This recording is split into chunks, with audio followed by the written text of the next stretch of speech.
Bonjour, je suis Mehdi, votre professeur de français. Bienvenue dans ma classe. Alors, la leçon d'aujourd'hui, ça concerne l'activité langue et communication. Alors, le titre de la leçon, c'est l'interrogation partielle, le niveau scolaire, troisième année du collège. Alors, avant de commencer la séance, je vous invite de vous abonner à ma chaîne et de cliquer sur j'aime. Et aussi, si vous avez des questions, alors des interrogations, alors n'hésitez pas à les mettre dans la barre des commentaires. Donc, l'objectif de la séance, c'est de s'informer au moyen de l'interrogation partielle, c'est-à-dire quelles sont les expressions ou bien comment je peux poser une question. Comment je peux poser une question et quels sont les différents moyens, les différentes expressions à utiliser afin de poser une question. Donc là, c'est pour cela que je vous invite d'observer et de découvrir le support suivant. Alors, ça, c'est un dialogue alors, entre Justin et le propriétaire. Donc là, je commence la lecture. Alors, veuillez me suivre. Alors, Justin, comment s'appelle-t-il? Propriétaire du château. Il s'appelle Fred. Est-il là? Je n'en sais rien. Mais pourquoi? Il y a eu 2 meurtres en 2 jours commis par la même personne et de la même façon. Ils étaient mordus dans le cou. Ah, dans ce cas, je vais aller le chercher tout de suite. Merci. Le voilà. Est-ce que vous me soupçonnez? Non, mais vous êtes le seul suspect. Donc, pourriez-vous nous emmener chez vous? Oui, bien sûr. Mais vous n'êtes pas seul, hein. Non, il y a mon collègue dans la salle. Ah, Gary, cet homme est le seul suspect. Allez-y, on vous suit. Maintenant, on passe aux questions liées au dialogue ou bien au texte. Donc là, la première question, alors coche la bonne réponse. Alors ce texte, est-ce qu'il est un récit ou c'est un dialogue? Ben, c'est un dialogue parce que il y a la présence des personnages et aussi il y a 2 points et il y a aussi les répliques. Alors, deuxième consigne, ou bien question 2, qui parle? Alors, qui parle? C'est Justin. Ben, c'est lui qui commence la conversation. À qui il parle? Il parle au propriétaire du château. Très bien. Alors, où? Donc là, c'est un mot interrogatif qui indique le lieu. Où l'action se passe, ou bien où le dialogue se passe-t-il? Donc là, c'est dans le château. Dans quel but? Donc là, c'est quoi la finalité ou bien c'est quoi l'intention? Alors l'intention de ce dialogue, c'est à la recherche du suspect. Donc là, ici, Justin est en train de chercher ou bien de s'enquêter sur le suspect qui a commis le meurtre. Donc là, la réponse à la recherche du suspect. La question numéro 3, quels sont les types de phrases qui dominent dans le texte? Donc là, en reprenant le texte, vous allez remarquer qu'il y a beaucoup de phrases interrogatives. Bien évidemment, la définition de la phrase interrogative, c'est une phrase qui commence par la majuscule et se termine par un point d'interrogation. Très bien. Donc là, ici, on voit et on remarque la présence de plusieurs phrases interrogatives. Alors, les phrases qui dominent dans le texte sont les phrases interrogatives.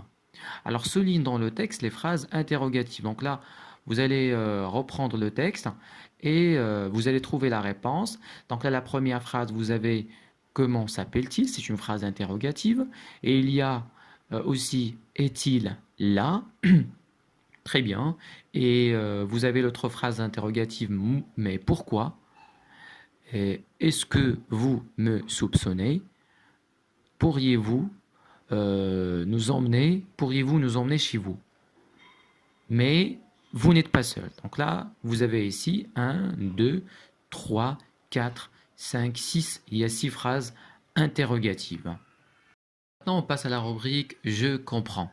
Alors, cette question vous demande, cet exercice vous demande de choisir 4 phrases interrogatives soulignées et classez-les dans le tableau suivant. Alors là, vous avez la première colonne. Il faut trouver les phrases interrogatives auxquelles on répond soit avec oui, soit avec non. C'est-à-dire, quand je te pose la question, alors vous allez me répondre soit par oui, soit par non. Donc là, vous avez ici deux réponses éventuelles et possibles, oui ou non. Alors maintenant, nous allons chercher les phrases interrogatives dont la réponse se termine ou bien dont la réponse est soit oui, soit non. Alors vous avez, est-ce que vous me soupçonnez? Très bien. Donc, la deuxième phrase, donc pourriez-vous nous emmener chez vous? Très bien. Mais vous n'êtes pas seul. Donc là, ce sont des phrases interrogatives qui nécessitent une réponse soit par oui, soit par non. Alors la deuxième colonne, les phrases interrogatives portant sur le sujet, le complément d'objet direct, le COI, alors la cause, le temps, le lieu et la manière, etc. Alors je vous explique brièvement, c'est-à-dire quand je te pose la question, soit vous cherchez derrière la question de chercher le sujet, ou alors de chercher la cause, ou bien vous cherchez le temps, c'est-à-dire le moment, ou alors le lieu ou la manière, etc. Alors vous avez ici dans le texte plusieurs façons pour plusieurs phrases interrogatives qui portent pourtant sur le sujet ou le COI, etc. La première phrase, vous avez comment s'appelle-t-il? Alors est-ce que vous vous souvenez que la réponse était il s'appelle Fred. Donc là, regardez ici, on cherche le sujet. Alors la deuxième phrase, est-il là? Très bien. Et la troisième phrase, mais pourquoi? Mais pourquoi? Très bien. Maintenant, tournez la page 172, la question numéro 2. Entoure les mots interrogatifs employés. Donc là, vous allez revoir le texte, vous allez trouver les expressions ou bien les mots utilisés sont déjà encadrés en rouge. Donc là, je reprends avec vous. Alors la première phrase interrogative, comment s'appelle-t-il? Le moyen pour exprimer l'interrogation ici, c'est comment? Comment? Deuxième phrase interrogative, est-il là? Alors vous allez remarquer ici, on n'a pas utilisé un moyen d'interrogation, mais nous avons inversé le sujet avec le verbe. Alors est-il là? Normalement, il est là. Mais pour former la question, nous avons inversé, nous avons changé la place du sujet avec, avec le verbe. Est-il là? La troisième phrase interrogative, mais pourquoi? Là, ici, le mot interrogatif, c'est pourquoi. Alors, l'autre phrase, est-ce que vous me soupçonnez? On a posé la question par est-ce que. Donc là, pour exprimer l'interrogation. La troisième phrase, l'autre phrase, pardon, pourriez-vous. Alors, pourriez-vous nous emmener chez vous, hein? Alors, regardez ici. Alors, pourriez-vous, c'est un moyen d'interrogation. Mais vous n'êtes pas seul. Ah, là maintenant, vous allez remarquer qu'on n'a pas changé, on n'a pas changé l'inversion, on n'a pas fait l'inversion du sujet avec le verbe, ni l'utilisation d'un mot d'interrogation. Mais regardez ici, écoutez bien la phrase, comment je vais la prononcer. Mais vous n'êtes pas seul. Alors, vous remarquez, j'ai changé l'intonation, c'est-à-dire j'ai changé le débit et la manière avec laquelle j'ai posé la question. Alors, vous allez comprendre qu'il s'agit d'une phrase interrogative. Exercice 3. Réponds par vrai ou par faux. Alors, vous avez ici trois propositions. Alors, suite à l'explication que je vous ai donnée ou bien que je viens vous faire, alors nous allons répondre à ces questions ou bien à ces propositions. Alors, la première, l'interrogation totale porte sur toute la phrase et a une réponse par oui ou par non. Ça, c'est vrai. Donc là, le premier type de l'interrogation, ou bien des phrases interrogatives, c'est l'interrogation totale, c'est-à-dire quand la réponse soit par oui, soit par non. Deuxième phrase, l'interrogation totale porte sur toute la phrase et on répond par une partie de la phrase. Ça, c'est faux parce que normalement, l'interrogation totale, comme je viens de vous dire, il n'a que deux réponses possibles, soit oui, soit non. Donc là, la réponse, c'est faux. L'interrogation partielle porte sur une partie de la phrase qui peut être le lieu, le temps, la cause, le but, le sujet, le COD. Ça, ce sont le deuxième type des questions ou bien des phrases interrogatives. Donc là, ça c'est vrai. Alors passons maintenant à la rubrique je retiens. Alors complète par l'interrogation partielle, l'intonation, l'interrogation totale, l'inversion du sujet. Alors il existe deux types d'interrogation.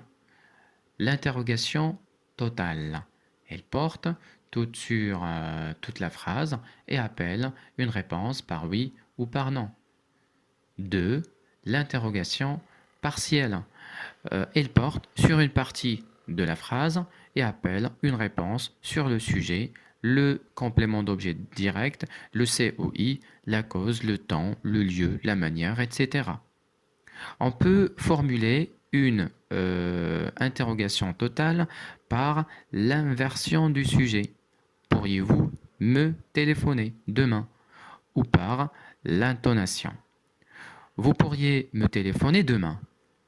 Alors complète maintenant par quand, pourquoi et oui. Alors le sujet, donc là on pose la question, on pose la question par qui? Le COD, que, quoi? COI, à qui, de qui? La cause, pourquoi? Le lieu, c'est où? Le temps, c'est quand? La manière, c'est comment? Alors passons maintenant à la rubrique je m'entraîne.